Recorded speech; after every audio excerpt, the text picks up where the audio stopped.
Gauteng Premier David Makhura says a neighbouring country should pay for their citizens receiving healthcare in the country. He says the province is facing serious challenges with the high number of foreign nationals coming into the province. Makhura didn't mince his words when accusing foreign nationals of being involved in criminal activity, but has denied his comments are xenophobic. So does the ANC stand with Makhura's comments? Well, the party spokesperson, Khayelihle Khumalo, joins me now for this conversation. Thanks a lot for joining us on Newsnight this evening. Well, thank you very much, my sister, and to all the viewers at home. I must go straight to the point. Do you agree with him? Do you disagree with him? What are your sentiments in terms of what was shared by the Premier of Gauteng? Yeah, look, as the African National Congress from Nazareth, there is a resolution that we took, which is in page 40 of our resolutions book, which says that measures need to be undertaken by government to ensure that proper beneficiaries, either as refugees or asylum seekers, gets assistance from our country. Okay. So when you're saying that as provided by the mandate and the decisions that was taken in Nazareth, does that include across all boards? So any asylum seeker or any foreign national seeking better economic opportunity, asylum in South Africa, within the African National Congress deserves that right to actually have certain privileges and rights that are shared by the nationals of the country? Look, you need to understand, there are a number of instances and protocols that we have signed as a country, either through African Union, through the United Nations, but again, there are constitutional provisions in our country. Now, in a case of some of the conventions that we have signed, there is a proper definition of an asylum and who's a refugee. An asylum is somebody who's running away from persecution in their countries.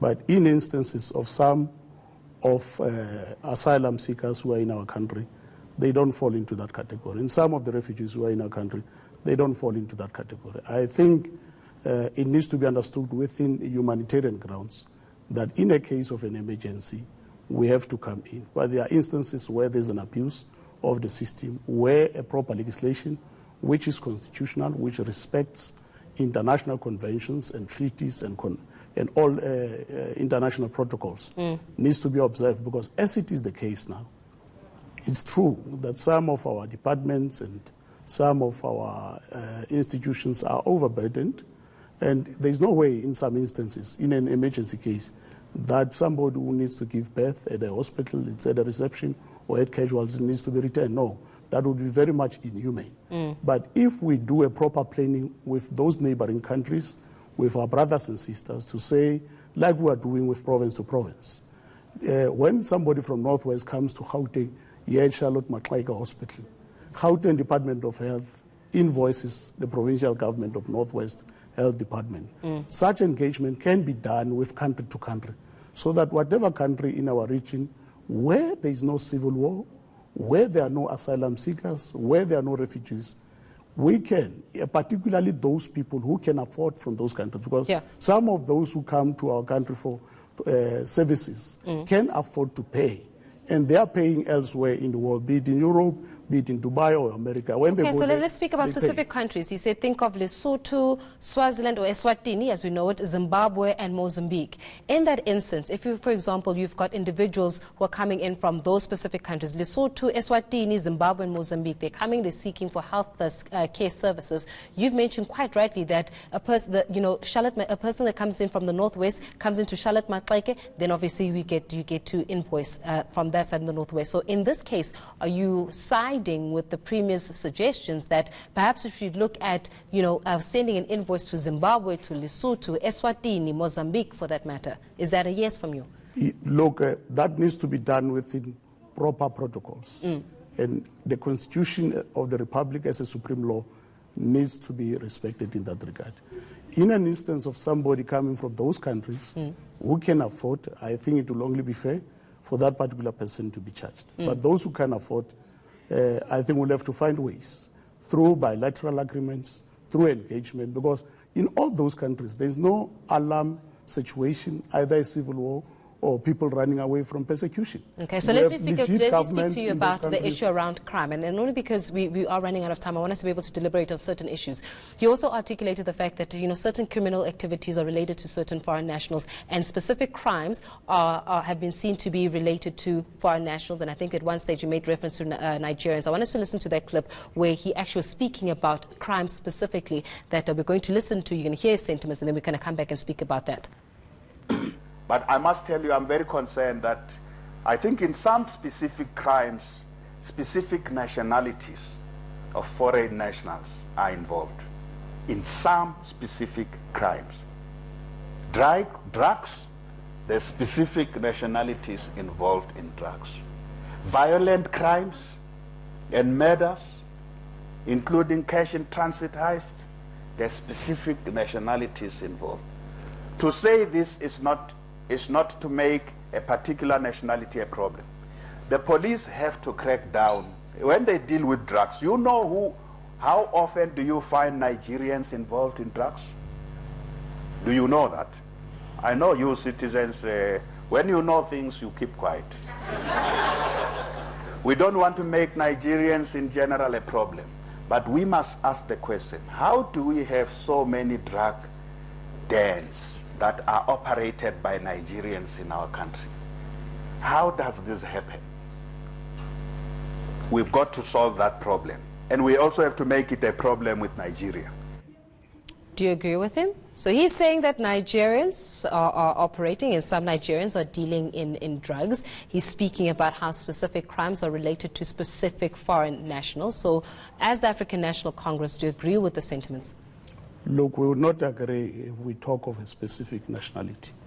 Crime in our country, it's a problem, it's endemic, including drugs, including gender-based violence, including other related crimes. No, we would not want to be specific.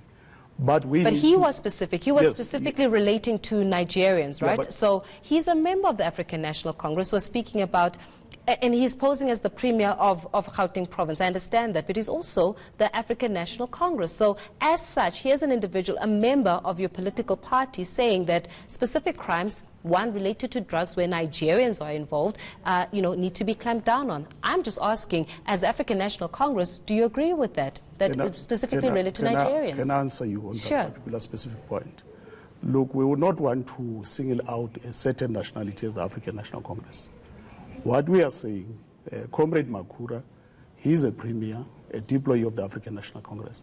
If he has access to any intelligence report, it would be important in his capacity as the premier, a member of the provincial legislature, to engage a particular embassy of a particular country, or even to elevate this particular country or member state to the Department of International Relations, so that that country can be engaged at the level of a country-to-country bilateral, so that we deal with these particular problems. If there are Nigerians who give us a problem here, we have the authority to engage the Nigerian government and say, this is the intelligence report, these are the following nationalities from your country who are giving us a headache. And these particular people, please delete, or we're going to deport them, or delete or endorse their passports, so that they don't come to our country. So you're supporting his sentiments, but you're saying that he needs the evidence to back it up so that it does not come back and bite him in, where it hurts.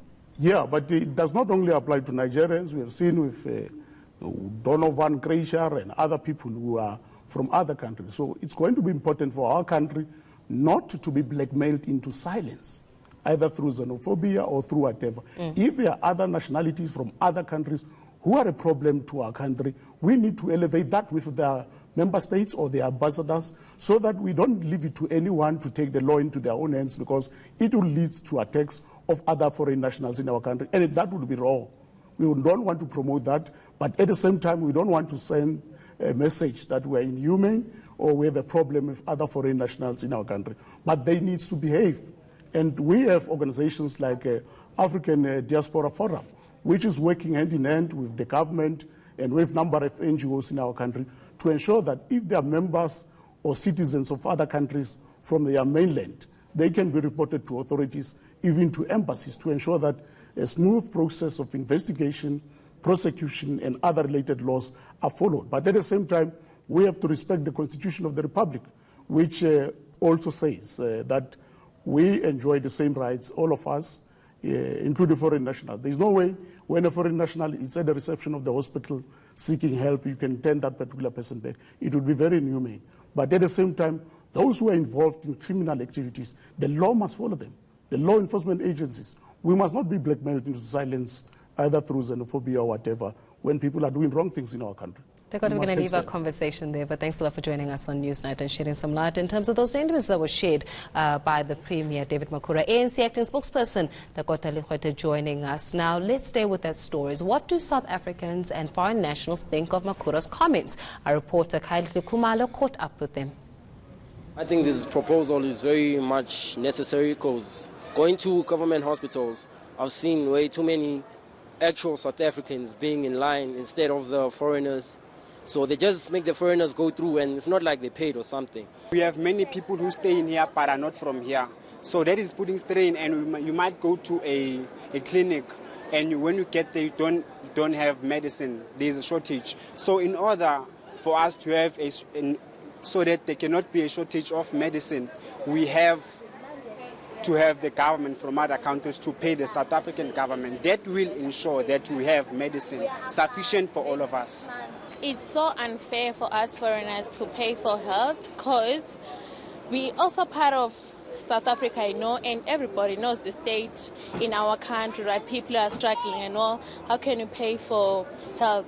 I think they must start recognizing us as South African also because we're part of this. It's going to be a fair system, but it should be looked at properly.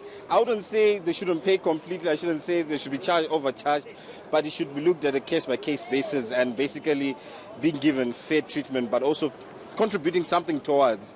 Because you can't just come and just get treated for nothing, but at the same time, it should be fair and people should be treated in the best possible way.